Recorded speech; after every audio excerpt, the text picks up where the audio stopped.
Hello everyone, myself Yamuna P. Welcome to Yamuna's Physics classes. Today we are going to discuss a small area termed electric flux of class 12 physics chapter 1. Now let us see how the definition goes. The total number of electric field lines through a given surface normally is called electric flux. So here you have two words in the definition. Number one, electric field lines, and number two, the highlighted word normally. So I have done a video earlier to explain what is electric field lines. If you have seen that video, for you it will be easier to understand these areas also. Okay, so if you can watch, please do. So let me emphasize what is the word normally here. That's the only word we have to emphasize in this entire topic. Normally. What is normally? Why it should be normally? That's the question. So what is normally? Before that, I'll let you know, in our class 11 physics, we had an area known as equation of continuity in fluids. There we have a term known as fluid flux or liquid flux, that is given by Vds. V terms for velocity, ds means the distance covered.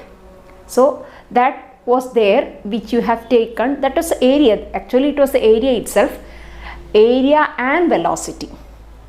Okay, so one thing, this is known as velocity flux of class 11 physics. The same word I am using analogy, electric flux. So if you understood what is fluid flux, electric flux will be simpler.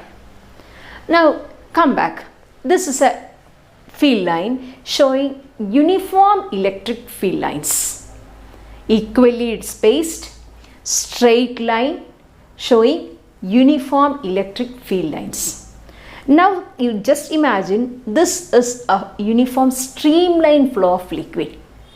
In that streamline flow of liquid, I am placing an area through which the liquid is coming out. So this is my area which I am placing normal to the electric field. Normal means perpendicular. Usually normal here refers to perpendicular.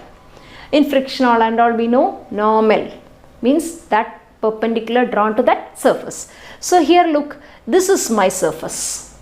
So this is my ds area.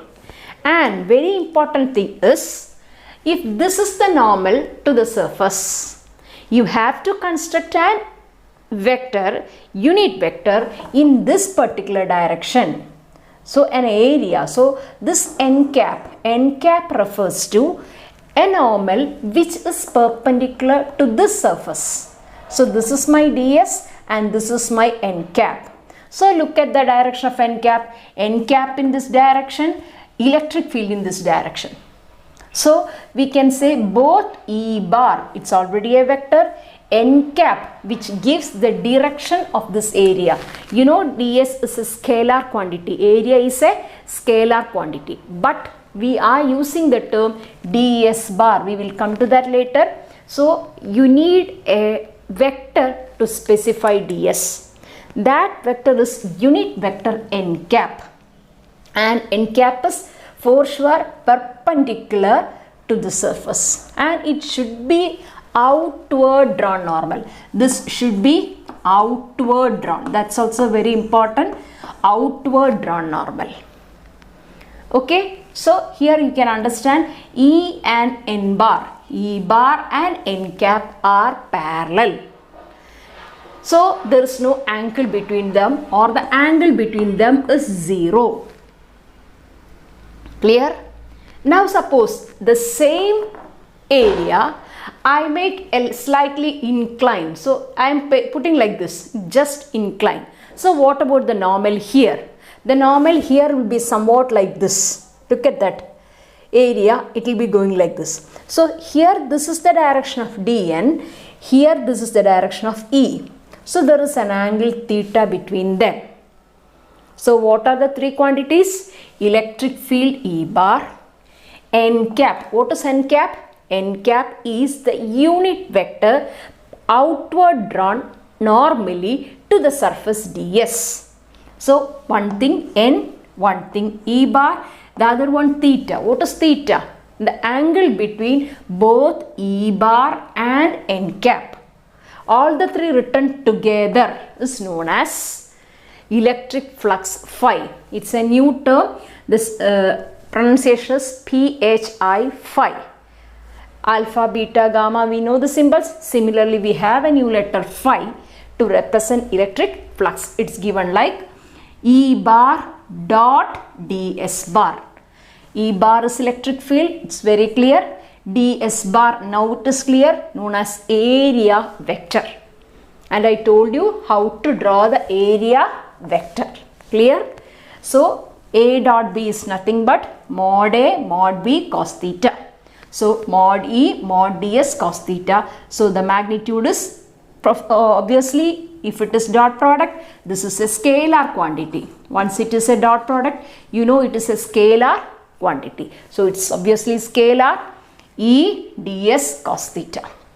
Now, very important thing, ds bar is known as area vector, and ds bar, this thing, the vector, the direction of ds is given by, this is the magnitude of ds and this is the direction of ds. Direction of ds is direction of area vector. I told you it is drawn normally, and for sure it should be outward drawn normal.